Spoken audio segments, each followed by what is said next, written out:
My name is Tyler David, and you're watching Field of Dreams on ACTN.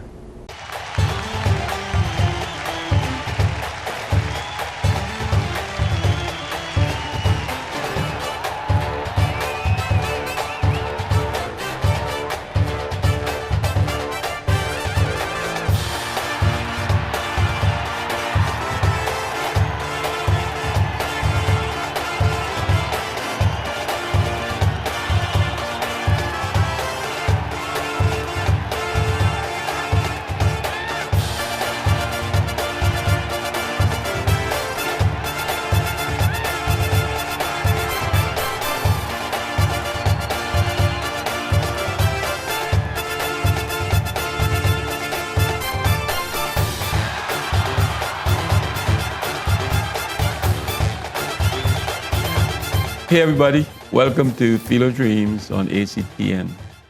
My name is Steve David and I'm your host. Today I want to talk to the Trinidad and Tobago Football Association Technical Director. And to do that, I have my co-host, Narada Wilson. Welcome to the set, Narada. Well, it's a pleasure to be here, Steve, and I'd like to welcome our guests as well. And DION LaFouCADE, Trinidad and Tobago Technical Director. How does that sound, DION? Thank you. First to begin, thanks for having me. I honestly, I think the opportunity, it's a God-given opportunity, and I'm honored to come back and serve my country. Good. We're glad to have you. We wish you all the success. Everybody is behind you, so come with good spirit and make this happen for us. First question. I mean, I know everybody's wanting to say, who is he? A lot of people, maybe, who is he? And I know who you are. A lot of people out there know who you are. But the ones who don't, let's go a little bit back into your background and give us a little base on who is DION LaFouCADE. Well, I'll go back into just the high school. I went to St. Anthony's College. Mm-hmm. I played for St. Anthony's College. And I was Player of the Year in 1987 for the school. Mm-hmm. And then I got a knee injury right after high school, and then went right into coaching and have been coaching for 34 years. And we hear a lot about the DION LaFouCADE Academy, and that's not functioning anymore, right? That's not functioning anymore. I made a conscious decision to close the school in 2013 because I had some very good opportunities. After having coached here for 27 years, I wanted to do something a little bit different, experience the world, and I had some opportunities that came up, and I just went and got myself a little more knowledgeable in coaching and working with coaches from all over the world. So I think it was a great opportunity for me. What do you think? He's going to make it? Well, his name has been synonymous with, a lot of players and, kids in football, soccer over the years in Trinidad and Tobago. I think for 26 years is a name that everybody knows in football in Trinidad.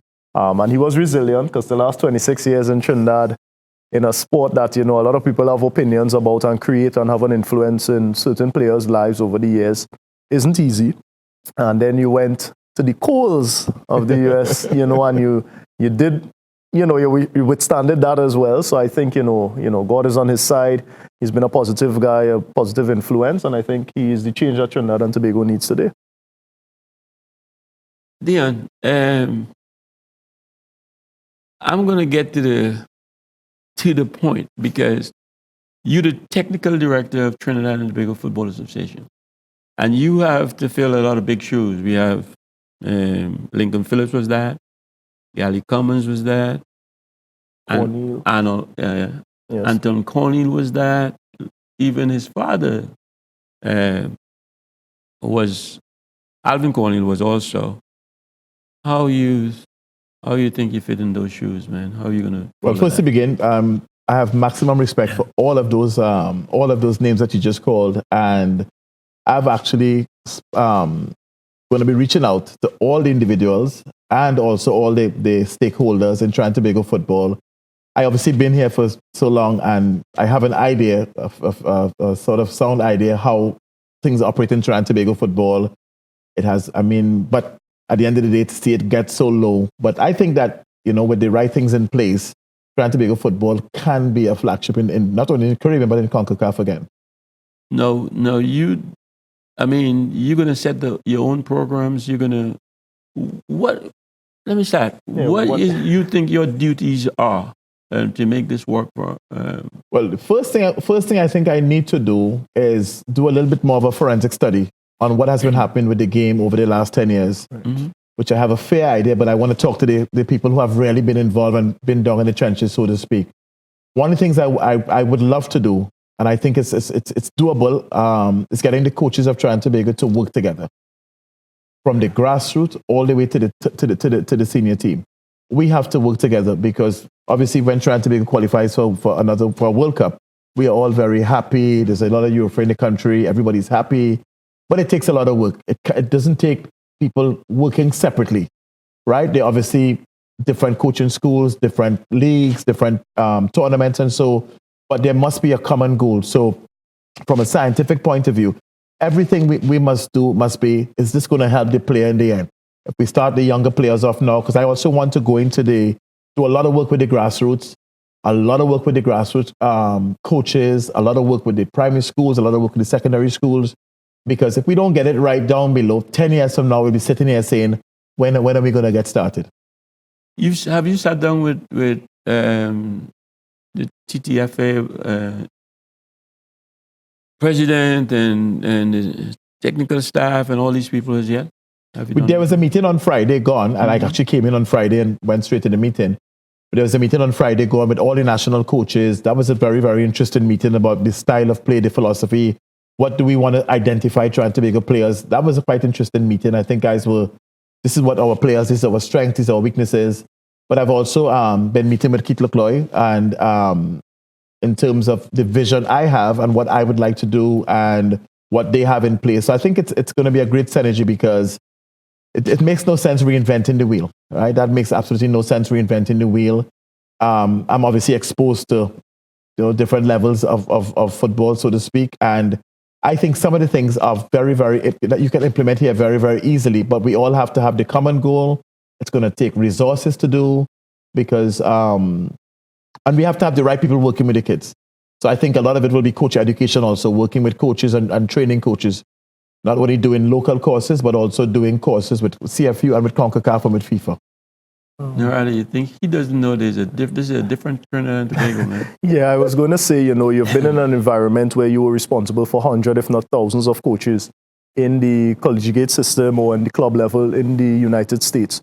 Do you think that our coaches or persons involved in football, stakeholders, are any different to them and the success that you may have attained while there? Do you think it's possible to do the same thing here? That's a great question. I think it's possible. Right. I think that one of the problems here is that, for example, somebody has a coaching school or soccer academy, as they call it. There's no, how should I say, all these clinics should have a curriculum. What are you teaching the kids, right? To me, I'm not surprised that there are a few people here that kind of do their own thing. For example, whether you go presentation college in Chaguanas, you go to school in St. Mary's, you go to Fatima, all these schools teach maths, they teach English. The style of teaching might be a little bit different, but we should be teaching the same thing. So I am going to help these guys, if they don't already have a syllabus, to have a syllabus. And actually, I would want to see, what are these guys doing? What are you teaching your players? Right? Not to come in and say, you're doing this right or you're doing this wrong. And if I see that things need to be changed a little bit, I will help and offer my services to help.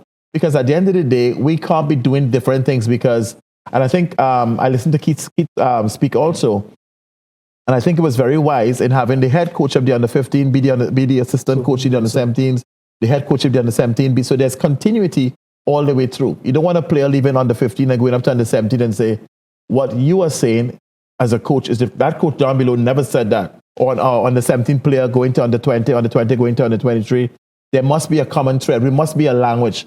Day to day, the strategy, depending on who you're playing against, that comes down to the coach. But there must be a common language throughout all the different teams. And I'm glad you mentioned with you have spoken to Keith, and because my concern for you, if I was that, we have Keith Lecloy, who is the the chairman of the technical committee, and you are the technical director, the relationship, what is the difference in those two positions, you think? And how are you going to work within that? Because I don't think we ever had a chairman of a technical committee, which I think is like short blue pants, blue short pants with you too. So how is that going to work? Well, first again, we have to work together, right? And I think Keith's role also is not just the technical, to be a technical director, it's more or less to oversee the entire program, what's happening with the football in all areas. So that will include the women, will include the goalkeepers, and so. But we have to work together. And I think we already have a good synergy because all the meetings I've had with Keith was very, very positive. I actually like what he's saying in terms of what this is what we should be doing, right? And I would obviously have my part to play within that framework. If we don't work together, then it's not going to work. We have to work together, and I already see that it's very easy to work with Keith. I agree, but there is overlap, and there's going to come a time when somebody has to put the foot down. As to say, hey, no, this is how I want to go. Now, I'm not saying that Keith is going to overshadow you in any way, shape, or form, but I think there is little overlap in you guys' portfolio. That's what I am thinking. But what I like about the technical committee, you have the Kenny Lies, you have the Michael Graysons, and I've been in the meetings with them already, discussing the game. Yeah, because obviously a technical director could say, this is what I want, and this is how the country should play. But I also have to understand the culture of the country. Right. What's been done before, what has worked, what has not worked. Because if you don't have that information, sometimes it's more or less hit and miss. But when we come together and meet and then we agree upon something, then that's what we're going to go out with. So far, I think it's been working well. It's just a question of what do we want for the country. And to me, I've learned working with even top coaches in the States. I've worked with many, many top coaches in the States that I've been in charge of. These guys have been in the American culture. And my job is sort of just to steer them and not to say that you're doing this wrong or right. Let's think about this. And sometimes they say, we like that. Because I've taken information from different parts of the world and say, this can work here, some things can't work. So there's lots of I think there's a lot of synergy that could happen. So I can see it working. And I can see you bringing a lot of stuff back with you from the way the Americans run the thing. I mean, they have something about them that they put effort into the implementation and stuff. And I can see you bringing some of that back here. And I can also see some rejection to some of this stuff. Maybe I'm wrong, but what do you think?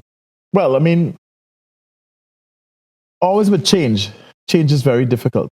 Mm-hmm. You know, some people are accustomed to doing things one day, and this is what we have done for so many years, and we're going to continue. But we have to look at the end result.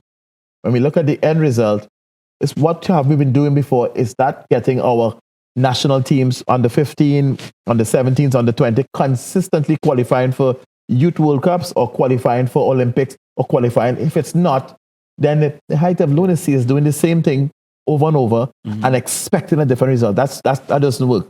So it means that somewhere along the line, we have to say, look, let's take a forensic look, if you like, at what's been happening, what's been working well, what's the strength of our players, what do we need to improve in? Because to me, it takes the entire country. Yeah. It takes the entire country. What happens in the primary schools from now, 10 years from now, we'll see the results of that.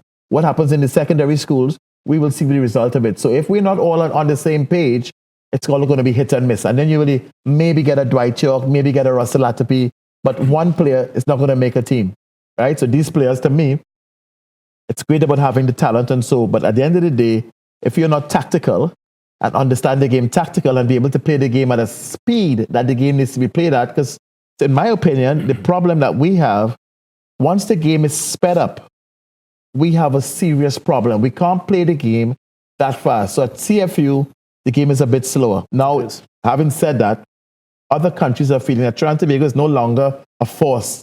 We're going to fight against them. We have to change that. We have to change that. So once the speed of the game and getting our players, if you like, making decisions very, very quickly, it's very, very important. Rather, you would not believe this, but when we played, they used to say we played too fast because Brazil was... Yeah. Everybody was slow and we were... No, everybody's going speed now. I think it's too fast. Go ahead.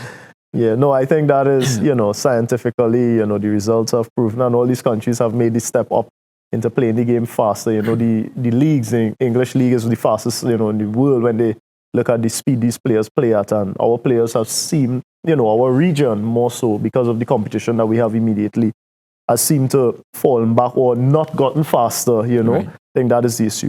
Dion, my question would be, you said, getting Trinidad and the public involved.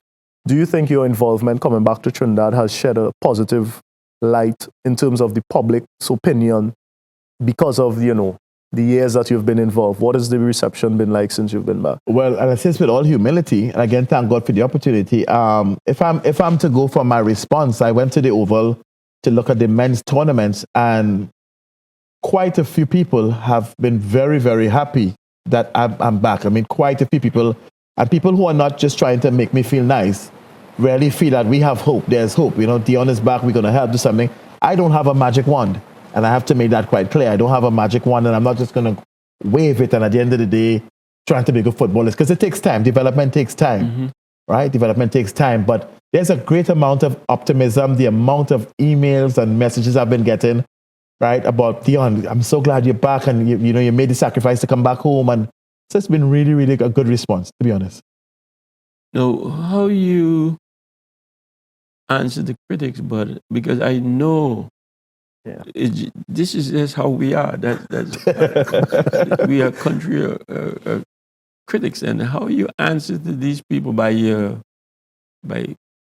I don't know. I mean, there is no direct line from you to the game, because you have also many phases in between. How you answer these people.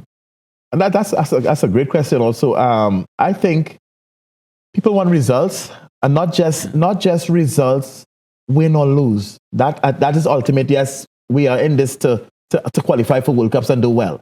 But if people are seeing football being better structured, and the methodology is being applied and the science being applied, I think the results will come eventually. It's not overnight. You look at some of the top countries in the world, they have done 10 and 15-year plans. And then at the end of that, the teams have made it to the World Cup. It's not an overnight thing. It may not happen in 4 years, right? So this is something that people have to understand. It takes time. As you said, rightly so, you can't say, oh, he does this with a 5-year-old. All of a sudden, World Cup, you're going to be in the World Cup. It does not work like that. These players have to consistently be doing the right things all the way through. And that has to come from the day-to-day coaches who are going to interact with these players, because they are the ones who are going to have the influence on the players. And I think, I guess with your coaching background, you, for all the years, you've been a patient coach. You've seen the results of a couple players. So you know exactly what you could probably tell coaches that are starting at the grassroots level, what needs to be done. So I guess, we would hope that, that knowledge is passed on to them. And I guess when we come back, I would like you to touch on a couple other things concerning how do you now get that information out to the public about some of the things that you get done. We'll be right back. We can't be doing the same thing over and over, and at the end of the day, it's not benefiting the country. So I think the more people get involved, the ones who don't gonna look like, I need to get in line. And I think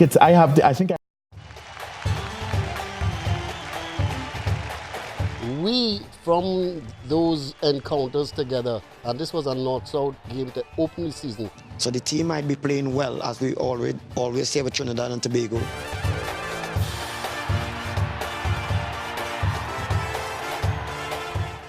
Futsal did that great for me.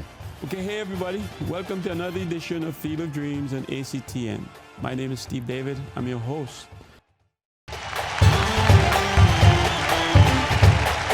Okay, welcome back. Norada, you were saying? Yes, my question would be, the technical director is usually a portfolio or job that has to respond to the technical committee or persons within the federation or the organization. However, you somehow have more of a household name. A lot of persons have been reaching out to you. What do you think differently you could do, or maybe make the technical director position a bit more accessible to the public that is supporting the national team or looking forward to seeing the change in Trinidad and Tobago football, is there any information that could then be translated and then offered to the public, seeing that this new federation has been a bit more transparent with getting information out? That's a great question. And I think one of the things that we are also going to do what is called an academy, right? A TTFF academy. And that academy will comprise of doing courses and seminars for all the coaches in the country. So some coaches obviously are experienced. So some coaches will need to know how to teach, and then they'll have to learn what to teach. There's some at different stages. Yeah. So we're going to be offering courses. It's going to be, and in a little while, they're going to put it online. What courses we're going to be offering. Some going to be done by myself. Some going to be done by Anton Cornell. Some going to be done by FIFA. Because people need to know what we are teaching the kids. Because I think with the amount of people who are participating in the game, the word is going to get around that we have structure now. We now have a syllabus. We have things to work with. There's a criteria, right? It's not a question of, well, what's DION doing? He's sitting down in the office, but I'm not sure how that is working and stuff. Because, I mean, my job, let's face it, it's going to be very, very, little bit tedious because I'm going to be going the length and breadth of Trinidad and Tobago and looking at coaches, working at the coaching schools, because these are the guys that have the influence. Correct. And you have to be very careful. You can't go and tell anybody they're doing something wrong. Just add this to your program. Just think about this. Put a little more structure to it, because, and then it's going to tell, for example, if we look at technique, right? Everybody, even the layman who comes to see the national team play will say, but that player can't control the ball. That player can't pass the ball. That player can't shoot. That player can't turn. I'm going to break these techniques down for the coaches, run courses and seminar, how you teach passing, how you teach. So, because I think no disrespect to some of the guys, they have not been taught how to teach technique. And I think that's very, very, very important. And it's actually quite simple for me, how to break the technique down. So when you're correcting your players, it's not a question of yelling at a kid and saying, pass the ball better, shoot the ball better. The ball keeps going over the bar. How do we shoot the ball better? How do I lock my ankles? So that's the information I want to put out there. And actually, to your point, it's something we can actually put online, because now a parent could say, correct, if I have some information, I could teach my child little things, right? Now, obviously, it's a game of tactics and strategy. That when they get to a team, you'll get that stuff. But there are things that players can start working on their own.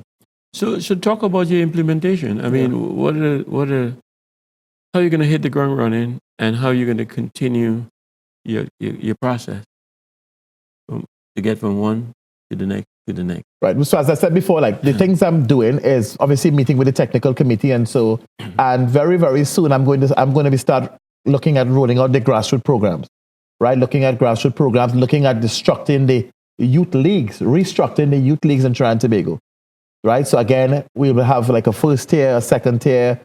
I'm going to doing things in the zone, right? I'm going to be having practices in the zone. So each zone, so now to get on a national team, you have to come through one of the 5 or 6 zones. You must come through those zones.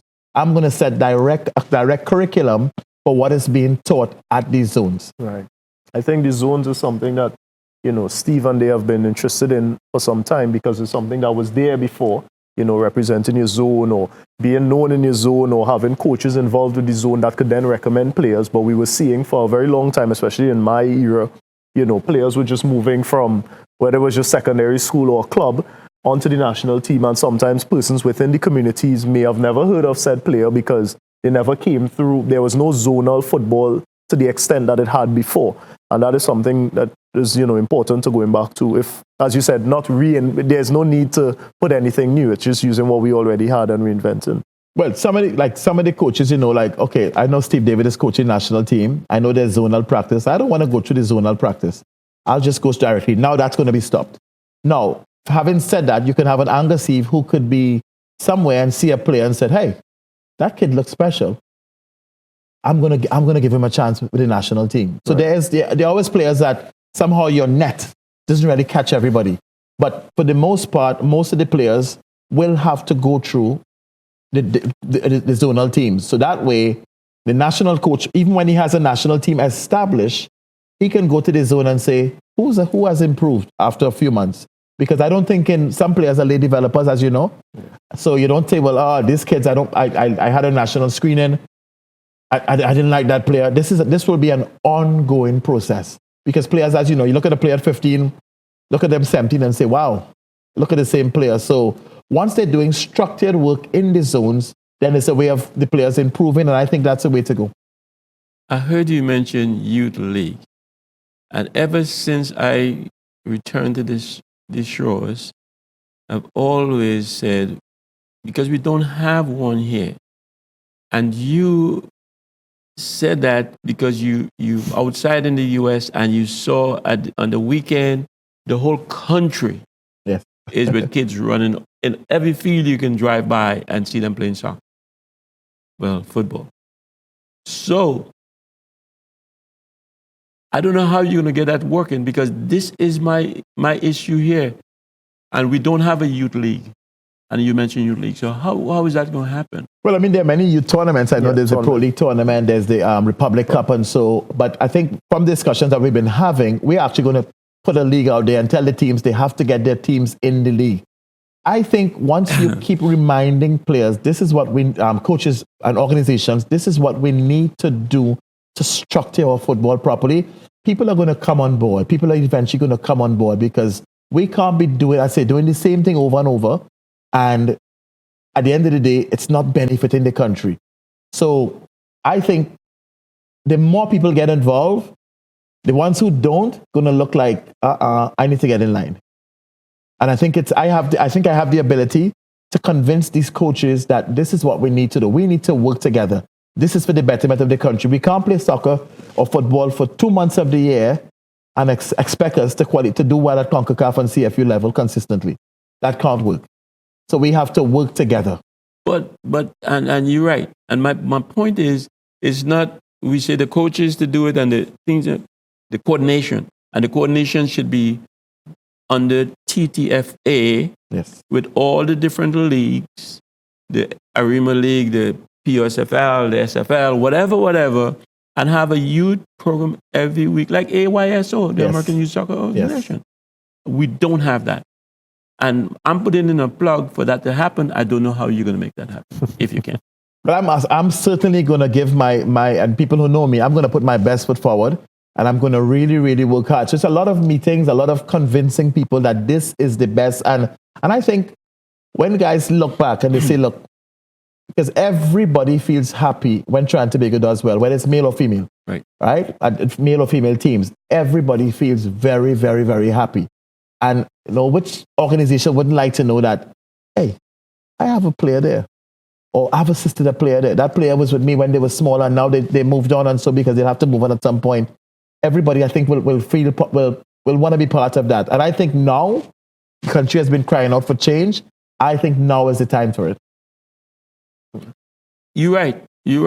And I think if we see positive things happening, especially with the kids, which I have a real passion for right now, it's my form of giving back, and I think let the older guys, you guys deal with them, but with the kids in my area, I would love to make that happen. And if I can get a youth league in the Point Funds or South, I'm passion and prejudice to Point Ford, but in the whole area, in the whole country, that would be what I would love to see. And I don't know if it's going to ever happen. Yeah, I think, as you said, you touched on the fact that DION has had the experience of seeing it happen and be successful somewhere, and then coming here now and saying, okay, how do we now take that model and adapt it to our culture, respecting, the crime situation in the country, our family situation in our country, transport, how we view sport, because, there's a lot of things that you have to add into the pie to ensure that it's done the right way in Trinidad. And that is on, I guess, starting from the grassroots level, you will be able to touch on these different communities, because every community has some sort of challenge that they're dealing with, or some sort of, benefit that they have, maybe it's a community that has a lot of sponsors or persons on the ground that are willing to contribute. But with that said, is there any dynamic change in terms of I wouldn't say too much at the primary school level, but even at the secondary school level, that there are things that you think that you could contribute, or the technical committee or technical director would have an influence on because it's the secondary school system is where we see a lot of our, we say that is our most successful football league tournament, or football happening in the country. Is there anything that you've seen stood out at you that we should probably change there? Or what do you see as some of the benefits of it there? Well, one of the things I would hope to do, and I am have on my agenda to do, is actually meet with the people, the decision makers of the secondary schools league. Because if you don't meet, these are, as you said, right, you said, these are stakeholders, right? And look at the league, look at how the league is structured. Everybody wants to represent their school, right? So, can I get coaches to be more qualified? Look at what happens. Okay, all of these schools, you're going to have an Angus Eve and these guys at the top level in the schools, but what's happening at the Form 1 level? What are these guys doing? Is there structure in place? Some schools, I understand, have technical directors, some don't.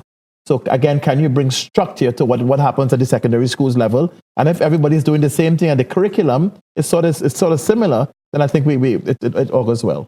I think the secondary schools, though, they have a good league, and they're in place and it's running, but I don't think the primary schools do. Yeah. And I think that's where we start, because all the kids that's old men like myself now, we all play together coming up in the primary schools, and you see them, and back in the day, they used to have, we play, each area had their own primary school league, and then at the end of it all, Victoria plays St. Patrick, and we get together, and we had a former South team, Correct. and then we play against the North. It was always a great structure, which the British or the English people who was in charge of the oil fields did, or influence. Yeah. How are we going to get stakeholders to pop in to make that happen? And are you thinking about that? I would add to it to say the one other thing is that we also have a challenge of the physical education, and it's important in primary school. So that is also a challenge, because they don't even see having sport, as a necessary, value to the school. Well, I plan also to meet with the Ministry of Sport and see how best we can work together, all right? And we can get, for PE, we can get football being played. It's not the only sport. PE is different sports. Right. But how best we can get PE being played, because you have to also get the Ministry of Education involved. Right. Because they're all over the country. Yeah. And what is happening there with football. So as I said, I plan to meet with all these different stakeholders and see how best we can work together, because at the end of the day, the primary school teacher, everybody's happy when Trent Tobago does well in football. So if we can get football being played and from a scientific point of view in these schools, and the kids doing the right things and learning the right things, and not necessarily putting winning before development, because when you have the kids at certain ages, they have what we call the golden age of learning. These kids have to be taught the right things. If they miss it, it's very difficult to get it into them later on. How you prepare your coaches or the grassroots people, or do you have any plan for that, bringing in as many coaches as you can? And I know you're going to travel the country and see, but where's the money coming from, and who's going to do this and who's going to do that, and how you plan to do all of that, man? It's a big task, and that's what I'm saying. I said earlier that money is needed, because you got to give. I mean, if it's a stipend, you got to give a coach, somebody in the area who the kids respect, the parents respect. You got to teach him how to teach the kids, because when the kids come out, you got to make it fun. If it's not fun, you'll find that the kids, they might want to play the sport, they go on to something, maybe crime, which is not supposed to be doing. So we got to keep them on the field. How can we make it fun? And also, it's challenging, because you have to make it fun. You have to also challenge the player. You also have to challenge the group. Right? How can we do that? Because so the kids learning, because kids, the kids want to learn at the same time, but they also want to have fun. So that's very, very integral in keeping the grassroots program alive. I'm glad you said that. You know why I'm glad you said that? I'm not a big fan of coaches. You know that. I think coaches take away your ability to express yourself in the field, because it's like pass, and that. And growing up, it was like, until we get to like 9, 10 years old, when Babsy Daniels came around and did a little day coaching course. But other than that, we just play. And then we learned to work things out on the field ourselves and express ourselves. So that's a challenge in itself. So, I mean, if we put the coaches too young, with the kids too young, I think it just makes them too regimental. I might be wrong, but I just feel that way. What is your thoughts on that? I totally agree. If you put too much structure into it and they put all these drills, the kids will get bored. Right. Because at the end of the day, I remember when I was at Ajax, one of the coaches said to me, "So how do you learn to play golf?" I said, "Well, you just go out and play golf." He said, "No, it's the same with soccer." He said, "But we put so much drills in the game, and he said the kids have to experience the game and play the game, and we just guide them along." Right. But that's how you learn the game, because it's a game of making decisions. Right. Right? And a kid, if we start joysticking the kids and pass, turn, shoot, then that's not going to work. So we have to find a way of incorporating with science, helping the kids to enjoy the game and learn at the same time. And maybe you use guided discovery, but there are ways of doing it. I also, just to add to that, and I would, I think you spoke on it on the coaching education. I've also been a firm believer, because of my time in Brazil and all that they had almost like, if it was almost like a handbook for kids to have in terms of playing football, like things that they would learn. So I always remember going through, some of it where they would define that any other kid could relate to what is a pass. So it doesn't take away from the kid who learned how to pass. It just helped him learn, okay, a pass is basically the ball moving in a forward direction at a certain trajectory, blah, blah, blah, blah, blah. And they even highlighted the different ways to do it, different parts of your body that you could make the pass. So it didn't take away from a kid who may have passed with the back of his foot or with a toe punch or whatever we say. It actually said it could be effective. Yes. Once you understand, and kids work it out in their mind, as you're saying, you were playing, and then you may have thought, okay, well, I remember I read that the back pass could be used if I'm in this situation, so I'll do it now, rather than the coach having come and tell you, well, that is the wrong thing to do, because there are situations that will work. So I hope it's something like that you were thinking of the coaching education, as well as for the kids, for them to understand what is the best thing to be done. Well, the kids have to learn the tools of the game. Right? If you have the tools of the game, now you can go and play the game, but you can't play the game if you don't have the tools of the game. So this is all and I consider the tools, the techniques for the game. And then then it becomes a skill. How do I apply that now into the game? Dion, let's take a break, and when we come back, we get to some more detail. Viewers, we'll be right back. Right, this is not about DION FOUCADE. This is about a country working together. Every ship needs a captain. So you're going to have somebody at the top. But it's not about, this is about me and I have to be the one star. And no, then we're not going anywhere. We have to each play a part in helping the defense. I just saw you playing all day, and you look real good. Who are you? Well, I'm Mr. Keezer. I'm the best footballer point of the season. Oh, really? You know any of the older players who play here?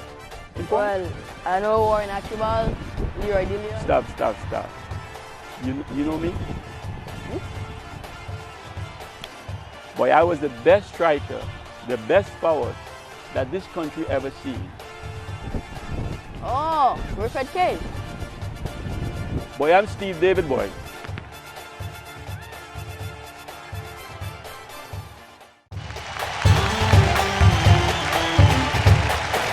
Okay, welcome back, viewers. Now, Mr. FOUCADE. Yeah. I envision myself as a technical director. The first thing I do, I get there and I get all my national coaches and whoever else involved, and in a classroom session, and says, or my committee or my group, this is how we're going to do it, and blackboard it down and go from there. How do you plan to do your well, I think some of what you just spoke about has been done. I was at the meeting on Friday, and at the end of the day, all these coaches have been accustomed in their different environments, coaching a certain way. You have to give them some sort of freedom, but also some sort of guidance, because you don't want a coach at the end of the day saying, well, this is how I think the game should be played. If I do this, am I going to get in trouble and that stuff? The coach has to have that freedom, and you have to basically see how the coach operates, and you give advice, you give guidance as they go along. But these guys are there, they have experience, they've been coaching at a very, very good level. So I think you have to trust the coaches a little bit, but at the same time, have them know that you are accountable for what you're doing. And I don't mean to tell them exactly what to do. I mean, you have like monthly session. Yes. Hey, one group, one committee. You tell me what's your experiences that you have, and we can all share your experiences in a monthly session or something. Is that? Yes, we are going to be doing that, and that's why if you look at the appointments, it's put up to the tournament so we can review, because Right. Maybe they look at a coach and they decide, well, hey, he's better suited at the higher level, or because you have to get somebody who can understand and be how should I say, be an expert with a particular age group. Right? That's how you get the best out of the players. You have to be an expert with the particular age groups. But I think these guys are willing, and I think to get all these guys in one room and listening and talking to each other and not feeling insecure and stuff, that I can see that already happening. Right. I feel like, with Civic Center as a technical director, I feel most of my time should be and is spent with the younger group coming up than the senior group. The senior group, the coach, that's his job. Let him take care of it. And if he wants my advice, he come for it. And if he doesn't want it, he don't have to get it. But I mean, we just have to give him the support. That's how I look at it. But maybe you might have it different. No, I think that's very, very wise. I mean, obviously you have had a lot of experience in the game at the highest level, but at the end of the day, the younger ones are the ones who are more impressionable. Some of the older players, not that they can't learn, it's just a little bit, they're set in their ways, and it can be a little bit tricky to bring them around. But if you have the younger players, you have a blank canvas, so to speak, and you can now impress upon them, this is what you like, these are the things to do, this is the lifestyle, because football is also a lifestyle. This is the way you can't be, going to bed late, and how you treat your body, nutrition, all these things. So you have a blank canvas and you give them the information, and most of the guys want to reach at the highest level, and I think they'll do the right things. So we give you a perfect world. You came in a blank canvas, your perfect world. How you get us from point A to point B, because we do need to get some from one point to the next. What's your plans to make us get to the top? I think you have to work with the coaches. I think you have to work with the coaches, and you have to do a lot of coach education. Because at the end of the day, the players are just going to do what the coaches say. They're going to play in whatever leagues are available. So we have to get it right at the top. We have to make sure that the coaches are following a syllabus. There's a criteria. They'd be doing the right things for the game, for the betterment of the game. So your coach education would be, you give them a syllabus, or you're going to bring them in once a month? Or what is your coach education going to be, or how are you going to educate the coaches? Well, I think some of in fairness, some of the clinics, some of the schools, they already have a syllabus. I would like to see the syllabus, right? If I can, what is being done. Those who don't have a syllabus, you have them to make a syllabus for the players, right? Because you must have that. If you don't have that, then what am I teaching? What do I feel? What do I do this week? What am I doing? Is there periodization? What? I mean, because you must have some sort of scientific methodology. How you're going to teach? What you want your players to look like in 5 years? Right? Every coaching school, every school, what type of player do I want to have? If I don't have that, then what am I working towards? Right? To me, the players are young. I should do my best to help this player if his or her dream is to play on a national team, or the kids here, they want to play for Manchester United, Liverpool. What can I do to point them in the right direction? You want to go to that level? This is the road you got to start. I can't get you there. I can't get Jurgen Klopp to pick you, but this is the road you want to be heading on. What would you like, or what would you expect coming from the TTFA, or what would you like them to do? How would you like them to clear your space? Well, to be honest, I mean, the meetings I've been having with them, I would have obviously the technical department. I've asked for the administrative assistant. They all the things that I would need to do my job, they're giving me that. They're putting it in place. Dion, this is what you need. We'll put it in place. But they will also have to help bring the clubs together, right? Because they've been here. They know how the clubs are structured. But it's a question of getting everybody to get into the same room, right? Let us work together. This is not about one man. This is not about Terry Fenwick. This is not about Dion FOUCADE. This is about a country working together. Every ship needs a captain. So you're going to have somebody at the top. But it's not about, this is about me and I have to be the one star. And no, then we're not going anywhere. We have to each play a part in helping the development. So your plan's going to be, I'm sure, You need a car and you need a gas station because you're going to take it all over this country. Well, I have to I have to thank Massey Motors. They have actually helped me with a car, and we have some further discussions going on because, and that's one of the things I talked about coming back. These guys are like, DION, you're back. We're going to help you however we can.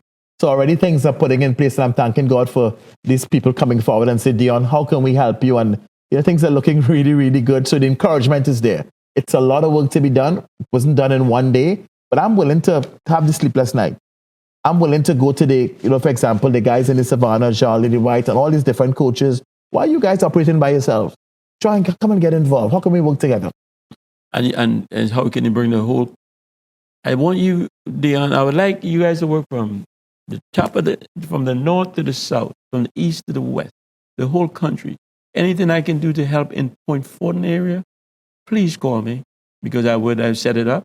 And we have a field at any time and whatever you guys want because the neglect or maybe not neglect, I'm a strong word, but they don't see us down deep south a lot. And I hope you see us a little bit better. But I hope to change that. I'm good. I mean, it's a lot of moving around, but I want to come to all the different coaching schools. I want to come and really get involved because if I don't have an idea what happens at the different levels, then I'm just in an office and like, well, I'm just doing my bit here.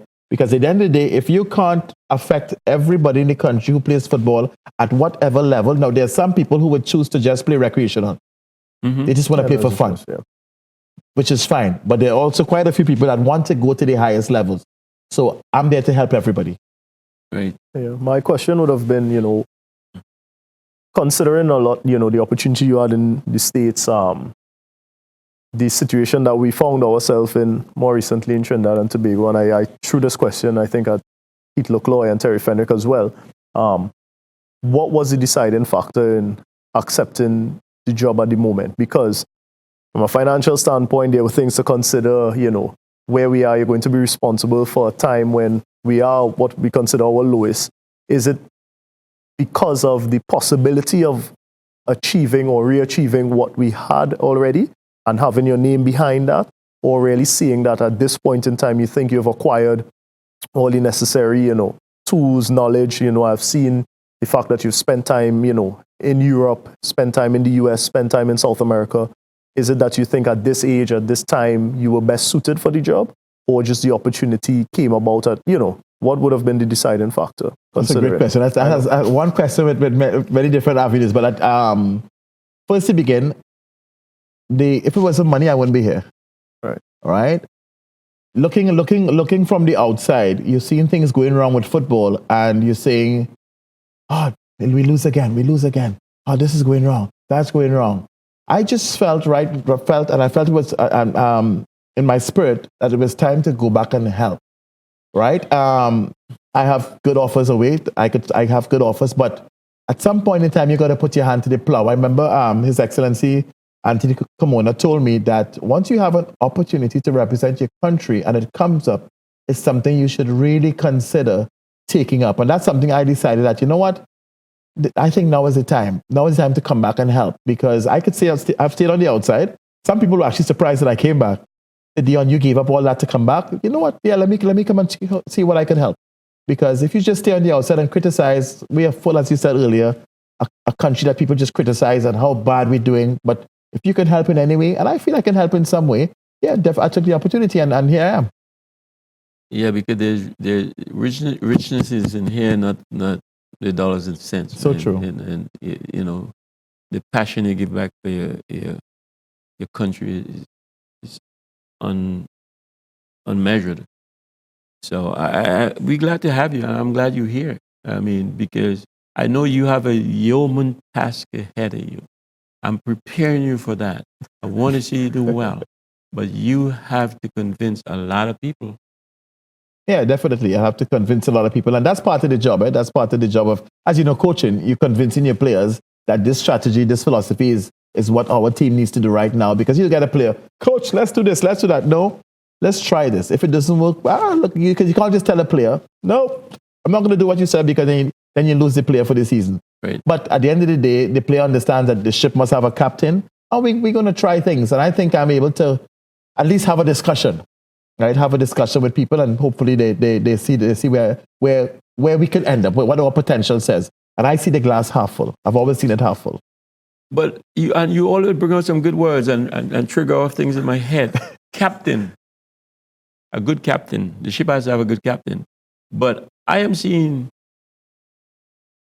people with strong egos in this new administration, and everybody, and which is good as long as they can work together. And if they can't work together, then it's bad. So, are you prepared for that? And how are you gonna handle it? Are you prepared to handle people's egos? Because if you go says let's do so and so, and somebody says no, what do you do? Well, again, it is not my organization. I can make suggestions, I can make recommendations, but again, it's how it's done. I have worked with some very, very opinionated bosses in Europe and in the States. And at the end of the day, when we really sit back and say what it is we want, what we want for the organization, and sometimes I'm prepared to say, let's try it your way, right? Because it's not about me. And if your way works, fine. If it doesn't work, now let's think about this, because somebody has to give in. If I'm saying go in left and somebody say go right, that's not good at all. So at some point, there must be a little bit of compromise, right? Because at the end of the day, I am 100% sure that everybody wants the best for the country. It's just a question of how do we get there? And you must have a little bit of give and take. As long as we fighting for one common objective, right? And hopefully that we are. Right? Anything else? For me, I would just like to say, Mr. FOUCADE, it's really good to have you back in Trinidad and Tobago football. I think when you left, a lot of people were disappointed. You're back, as Steve said, with a mammoth task, but you've contributed well to the country for years, developing players, and now you are with the opportunity to develop the entire country's national system. If it's a belief of yours that we could have one system that the country, all age groups could benefit from, a guide to follow, and you could stamp your name on it, and it is something that could benefit us in the future, then, we all support you and we look forward to the work that is ahead. I think you're the personality that could deal with the personalities that are around, and, just have the benefit of football at heart. And I think that is what all of us are looking forward to. And I wish you all the best, in the upcoming time that you have with the Federation. Well, for me, I'm as a Christian, without God, once I have God on my side, I think it's very, very easy. So He will give me the strategy and how to do what I need to do. Yeah. Well, you got to have thick skin as well, because you're going to hear comments. You just have to keep the objective in mind, keep the focus and where you need to go.